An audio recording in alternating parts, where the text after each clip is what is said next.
Tidak perlu takut. Sekarang dunia dibuat semua orang supaya takut. Sampaikan kepada dunia dan sampaikan kepada orang yang membuat berita takut-takut itu. Kami sebagai umat Islam dan kami bangsa Indonesia tidak pernah takut dengan siapapun. Kami hanya takut kepada Allah Subhanahu wa ta'ala yang menciptakan kita, yang menciptakan semua permasalahan yang ada ini. Allah, dekatlah kita kepada Allah, insya Allah semua akan nyingkir. Bingung sekolah Indonesia ini, dunia semua dengan corona. Astagfirullahaladzim. Kenapa tidak takut sama Allah? Anda lebih takut membeli alat-alat untuk mencegah supaya tidak kena corona, tapi Anda tidak pernah mendatangkan ustadz untuk menyegah anak cucu kalian masuk neraka. Tidak pernah. Pernah ragat untuk ngurusi anak cucu supaya tidak masuk neraka? Tidak pernah. Tapi kalau berita corona, apapun dijual guna untuk membeli supaya selamat daripada corona. Mau mati sekarang, mati besok tetap mati. Sudah tidak bisa, kita mau lari dari kematian, tidak bisa. Supaya kita selamat, ayo dekat kepada Allah. Tidak ada mudarat. Siapa yang meninggal kena virus, pasti yang sudah ditetapkan Allah harus meninggal pada waktu yang ditetapkan. Didatangkan malaikat pencabut nyawa atas perintah Allah, lewat sakit kena virus. Tanpa kena virus itu pun yang meninggal tiap waktu tetap terjadi. Lalu apa yang harus kita lakukan? Apakah kita panik? Jangan. Panik tidak menyelesaikan masalah.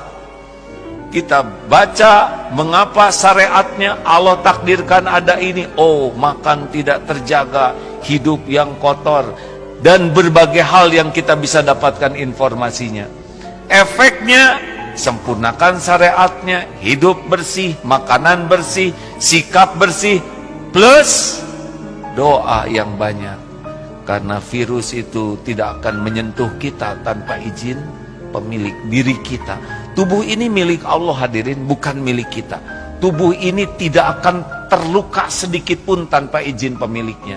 Tubuh ini tidak bisa mati kecuali dengan izin pemiliknya, Allah Subhanahu wa ta'ala. Oleh karena itu, mendengar virus corona, yang harus diingat bukan virusnya, tapi pencipta, penguasa, pemilik segala-galanya, Allah Subhanahu wa ta'ala. Dan kita harus tahu bahwasanya musibah itu bisa Allah timpakan kepada siapa saja. Fitnah itu akan bisa Allah timpakan kepada bukan orang yang berbuat zalim. Yang la tusiban alladziina dzalamu minkum khassah, tidak akan menimpa kepada orang yang bermaksiat saja, tidak. Bisa saja yang ridho dengan orang bermaksiat akan ketimpa juga. Mungkin semacam itu. Jadi ada sebuah tempat dia melakukan kemaksiatan lalu Allah timpakan musibah, orang berimannya kena. Cuman buahnya orang beriman ini nanti tetap selamat di akhirat. Baik. Jadi semacam itu, musibah akan selalu ada. Hari ini ada ini, ada itu, kan selalu ada. Dan musibah dihadirkan oleh Allah bukan karena Allah tidak mampu untuk mengangkatnya, untuk mengangkat orang yang sadar kalau itu musibah dan bagaimana menyikapi musibah. Jadi Allah yang mengangkat derajat seorang hamba itu bermacam-macam cara. Ada jadikan ahli ibadah, kaya raya, sedang menderma, punya ilmu, jadi ulama, dan seterusnya. Ada dikasih sakit, kasih bencana, macam-macam. Itu kan kisah dunia. Kalau pengen nggak ada ujian, nanti masuk surga, nggak ada ujian. Baik. Lalu bagaimana sikap kita di saat kita melihat musibah yang menimpa satu kaum misalnya?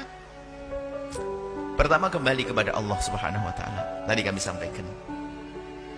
Kembali kepada Allah. Banyaklah istighfar kepada Allah. Jadi kalau ada musibah itu adalah jangan sombong kepada Allah. Karena bisa saja musibah itu karena dosa-dosa kita. Banyak istighfar kepada Allah agar Allah jauhkan dari musibah. Istighfar yang banyak. Istighfar. Astagfirullah. Apa yang terjadi setelah datang virus corona? Apa yang terjadi? Rumah makan Islamic food di Singapura antrian panjang. Kenapa? Karena saudara-saudara kita yang ada di Singapura, yang non-muslim, yang tak Islam, lebih percaya kepada makanan orang Islam.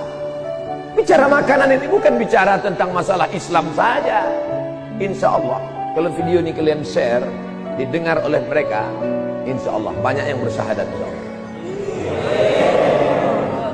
Pas ditengoknya penceramahnya Abdul Somad, tak jadilah. Ini Ustaz radikal nih.